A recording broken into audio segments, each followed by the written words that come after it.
Hello दोस्त, बहुत ही महत्वपूर्ण कहानी है जिसमें काला का वर्णन किया गया है। आपको इस कहानी से ये अनुभव मिलेगा कि काला साधनों का मोहताज नहीं होती है। जैसे जैसे कहानी आगे बढ़ेगी आपको ये समझ में आ जाएगा कि जब साधन नहीं है तो साधन खुद बनाओ, क्योंकि काला साधनों का मोहताज नहीं होती है।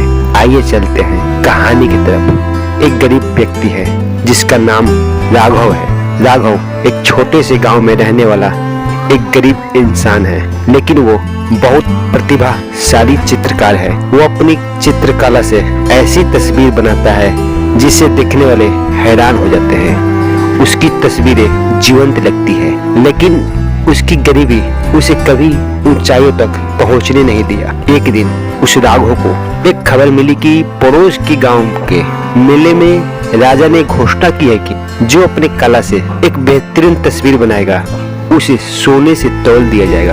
यह सुनकर राघव भी बहुत खुश हुआ। उसकी आंख एक उम्मीद जगी कि शायद मैं भी अपनी गरीबी से बाहर निकल जाऊंगा, लेकिन पल भर में वो उदास हो गया। सोच में पड़ गया कि कैसे मैं इस प्रतियोगिता में भाग लूं, क्योंकि मेरे पास पेंटिंग करने के लिए न तो रंग है और न ही साधन है, और न ही मेरे पास इतने पैसे हैं कि अपने पेंटिंग करने के लिए साधन का इंतजाम कर पाऊं। दोस्त, लगभग हर गरीब इंसान यहीं पर हार मान लेता है और किसी प्रतियोगिता में भाग नहीं लेता है, क्योंकि उस राघव के पास न तो पैसे थे और न ही पेंटिंग करने के लिए सामग्री थी।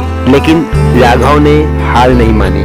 उसने ठंडे दिमाग से एकांत में विचार किया कि कैसे अब प्रतियोगिता में भाग लिया जाए। फिर उसने एक आइडिया सोची और उस आइडिया को फॉलो किया। जब किसी कभी प्रतियोगिता में भाग लेते समय कोई परेशानी या मुश्किलें आती है तो अक्सर हम यहाँ पर हार मान लेते और उसे छोड़ देते हैं। पर इस कहानी में राघव की तरह हम सभी भी सोचेंगे तो हमें भी अपनी मुश्किलों से बाहर निकलने का रास्ता मिलेगा। जैसे राघव को पेंटिंग प्रतियोगिता में भाग लेने के लिए रास्ता दिखाई दिया। वो रास्ता क्या है, अब देखते हैं इस कहानी के अगले भाग में।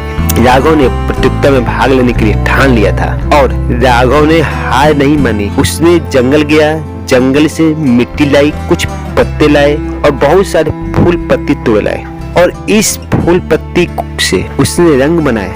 एक पुरानी चादर को कैनवास की तरह इस्तेमाल किया और जंगल के लकड़ियों को पेंसिल एवं ब्रश के रूप में बनाए और फिर लग गया अपने पेंटिंग बनाने में।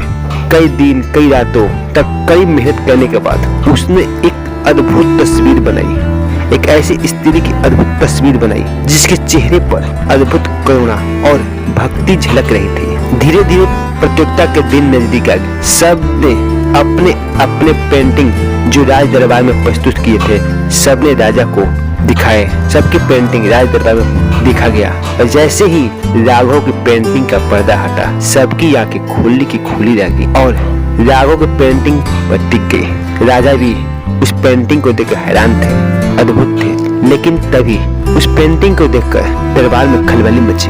कैसी तभी उस दरबार से किसी ने चिल्लाकर कहा, ये जो तस्वीरें हैं अधूरी है, इस पेंटिंग में स्त्री की आंखें खाली है।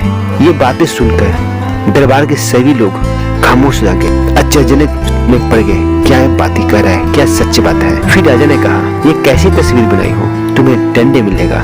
दोस्त, एक बात पर आप सभी गौर करना, विचार करना। जैसे ही भीड़ में से एक व्यक्ति ने आवाज लगाई, यह तस्वीर अधूरी है, स्त्री की आंखें खाली है, दरबार में खामोशी छा गई। राजा भी बहुत गुस्सा हो गए थे, पर राघव ने शांतिपूर्वक ठंडे विचार से उन सबका जवाब दिया और राघव के जवाब से सभी लोग दरबार के उस राघव को अच्छा कहने लगे। राजा भी उसे प्रतियोगिता का विजेता घोषित कर दिया। राघव ने जवाब क्या दिया था? राघव ने शांतिपूर्वक जवाब दिया था। वह जवाब क्या था? राघव ने कहा, महाराज, मैंने जानबूझ के इसे अधूरा छोड़ा।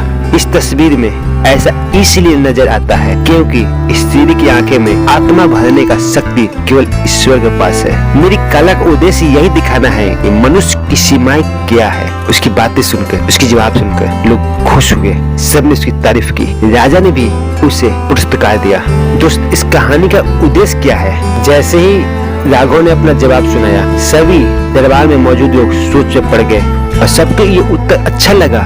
सबने राघव को हिम्मत पर गर्व महसूस। राजा ने फैसला सुनाया, यह तस्वीर अधूरी नहीं है बल्कि एक संदेश। लागो को इस प्रतियोगिता का विजेता घोषित किया गया और उसे सोने से तौल दिया गया और उसकी कला का नाम दूर दूर तक फैलाया गया। लेकिन लागो ने इस प्रतियोगिता से मिली दौलत से गांव के बच्चों के लिए एक स्कूल, एक कला अकादमी बनाई ताकि कोई भी गरीब बच्चा अपनी कला को दुनिया तक पहुंचाने से वंचित न रह सके। दोस्त, इस कहानी का संदेश क्या है यह जानने से पहले ये कहानी आपको अच्छी लगे तो एक आपसे लाइक तो पर, अगर इस चैनल पर आप नए हो तो इस चैनल को आप सब्सक्राइब कर ले, बेल आइकन को प्रेस कर दे, दबा दे, ताकि ऐसी शिक्षाप्रद एवं प्रदायक कहानी जब भी मैं लेकर आऊं तो सबसे पहले आपको मिले।